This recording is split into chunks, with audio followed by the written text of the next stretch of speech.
Okay, try to keep this video shorter. You got a flag up there so you can see what the wind's doing. Boat's all cleaned up, looks real nice. And see that other quick video I sent you there about stuff. Your cord,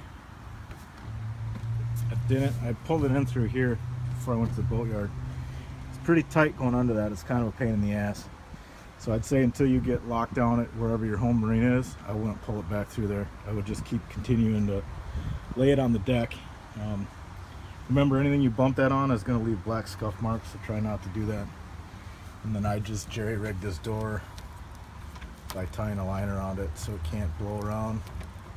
Obviously, when you're up and running, you will suck that guy in.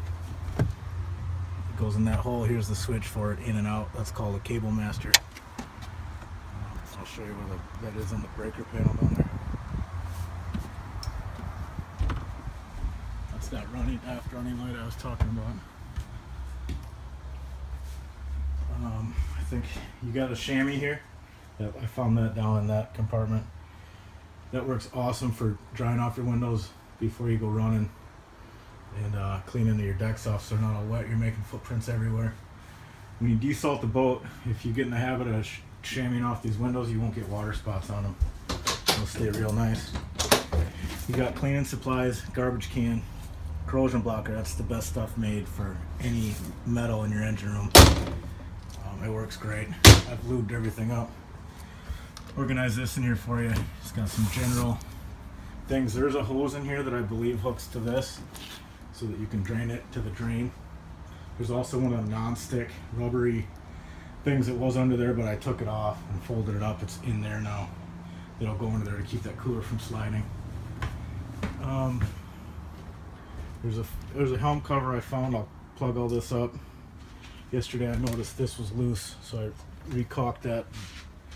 And I also noticed this was loose down here, so I caulked that yesterday quick. So remember, to turn them cameras on, you got to have the depth finder switch. Autopilot powers up depth gauge and the autopilot. There's a rudder indicator on the autopilot, tell you what your rudder's doing.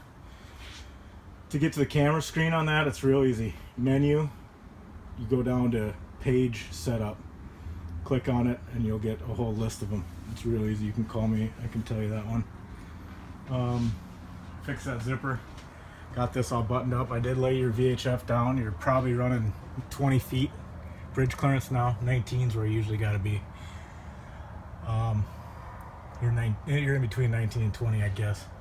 If you get offshore and you want maximum distance with the VHF, just reach out there and crank that guy up. If you're going under a 19-foot bridge, lower it down another foot.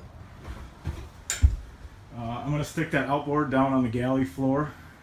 I'll put a towel under or something. When you're running, you stick it back here. I just don't want it laying out here. I'll leave that grill there for now. I don't remember on that other video. You might want to watch that thing. If you're going across pilings, that might be sticking out a little bit. Rip it off there. Not sure, but possibly. I think that other video I gave you all the electronical stuff. DC main on. I'm pretty sure I showed you how to start it on the other one. These are your ignitions. Those horns tell you everything's cool.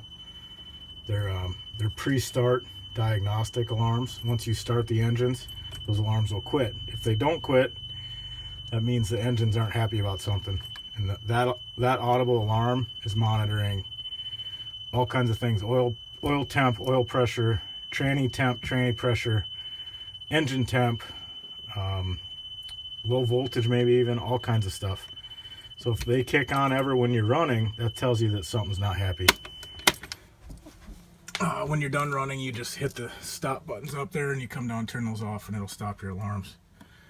Macerator, I got the seacock closed right now, so if you went down in the engine room, open the seacock, you would be able to kick that on. Both of these over is good. I'm not going to do it because the seacock's closed, but if you held both of these over, the macerator would run, emptying your holding tank overboard. I closed your seacock so that you're legal.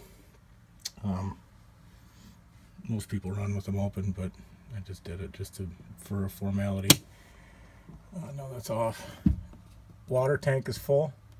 Tank, holding tank is empty. And that's nice. There's a couple other ones you could hook up if you had them. Remote gen.